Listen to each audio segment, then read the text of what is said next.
YouTube, it is Saturday and it's time to try to turn this baby over and see if we got everything put back together. One of the things, word of advice, when I was priming the oil pump, you pull the, as I said in the video right before this, you pull fuse number 27 in the driver's side dash panel, and that is your fuel pump relay fuse. Prevents the trunk, or actually the passenger seat, in the fuel tank, the fuel pump, from pumping fuel up to your line to your high pressure fuel pump and ultimately into your injectors. So you're basically starting it overdrive, and then I didn't have the coil packs plugged in.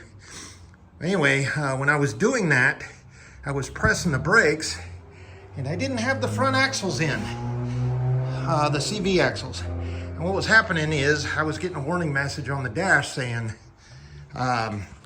service brakes now. And that's why that was. The transmission was actually able to rotate in neutral when I was cranking the engine over, and ultimately the brakes weren't holding it because I was holding the brakes in the passenger compartment, or in the driver's compartment, and it wasn't doing anything because the brakes aren't holding the axles and ultimately the transmission output shaft. So if you're doing this in the future, word of advice, make sure that you put your axles in. Now, I just gently put them in so the splines are in the output portion of the transmission and barely in the hubs.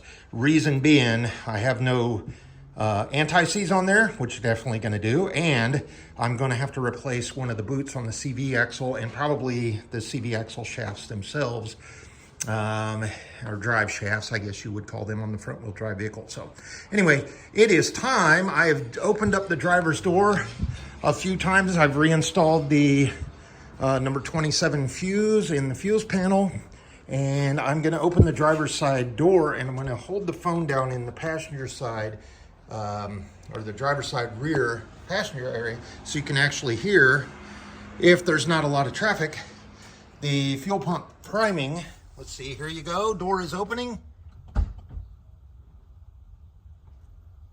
And door is closed. So pressure has built up between the fuel pump and the high pressure fuel pump. So now we're able to get in and attempt the first initial start on our brand new rebuild engine. I do have my code scanner up here to clear any codes if it needs to reset, just so that's readily available.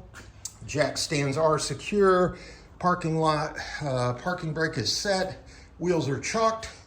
So bear with me, I'm gonna go ahead and mount the phone in the holder, and then I will jump in and you'll be able to see engine portion view of the initial first start after our rebuild. So here we go.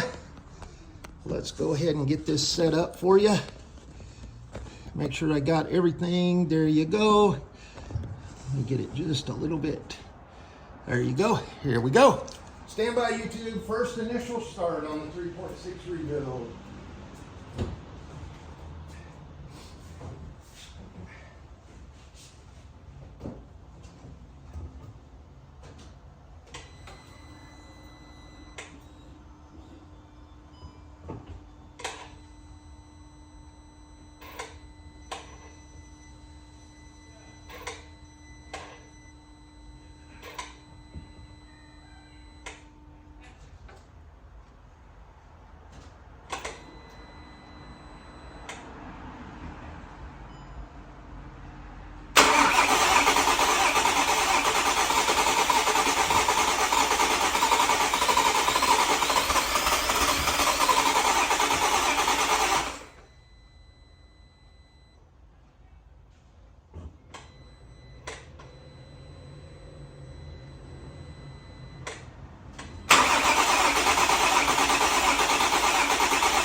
So we don't have fire. I mean, it didn't start. So I think what we're gonna do is we're gonna let the starter cool off a little bit. And we are going to attempt it a few more times and see if we can't get it started. So it almost kicked over. I think what's going on is we've got a lot of grime on the top of the pistons in the combustion chamber, and that all needs to make its way out. I don't smell any, I smell fuel, a little bit of fuel. So let me go back and reset all the lines, make sure all the fuses are adjusted and reset, and then we will get in there and try it again in the next video. So initial start, everything's primed up. We've just got to get it to turn over and fire. All right, stand by.